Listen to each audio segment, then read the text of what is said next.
বস, একটা জিনিস ভুল করছেন, ভুল শিখছেন। কি ভুল সেটা ভাই বলে দেই। ছোটবেলা থেকে শিখে আসছেন অ্যাবস্ট্রাক্ট নাউন গুলো সবসময় আনকাউন্টেবল হয়ে থাকে, বা অ্যাবস্ট্রাক্ট নাউন গুলোকে যেহেতু ধরা যায় না, ছোঁয়া যায় না, এই কারণে সেগুলো আনকাউন্টেবল হয়ে থাকে। দ্যাটস টোটালি রং। তাহলে ভাই কারেক্ট অ্যান্সার কি?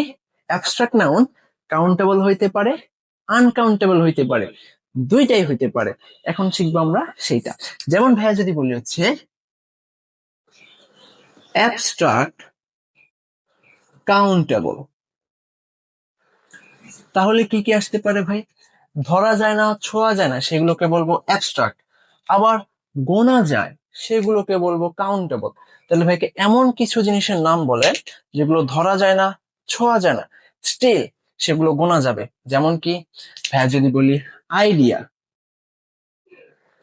তারপরে ভাইয়া যদি বলি অপিনিয়ন, তাহলে দেখেন তো আইডিয়া, আইডিয়া বলতে কি বোঝে? কোন একটা আইডিয়া, তাহলে একটা আইডিয়া, একটার বেশি হলে সেটাকে আমরা কি বলবো? অনেকগুলো আইডিয়াস। তাহলে দেখেন সেটা কি কাউন্টেবল নাকি আনকাউন্টেবল? অবশ্যই কাউন্টেবল। তারপর অপিনিয়ন, মতামত। মতামত কি একটা হয় নাকি একটার বেশি হইতে পারে? একটার বেশিও হইতে পারে। তাহলে সেগুলোকে আমরা কি বলবো ভাই? Abstract countable.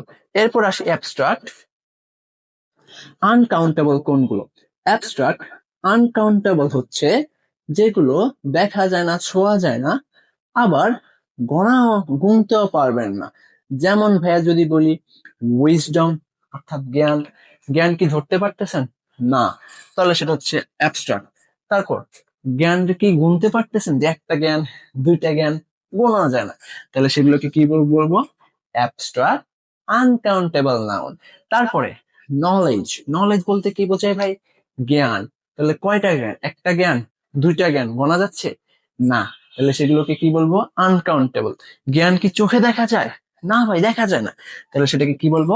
অ্যাবস্ট্রাক্ট। তাহলে দেখেন ভাই, অ্যাবস্ট্রাক্ট নাউন কাউন্টেবল হতে পারে, আনকাউন্টেবল হইতে পারে, দুইটাই হইতে পারে। ক্লিয়ার সবাই? দেখাবে পরবর্তী কোনো ভিডিওতে।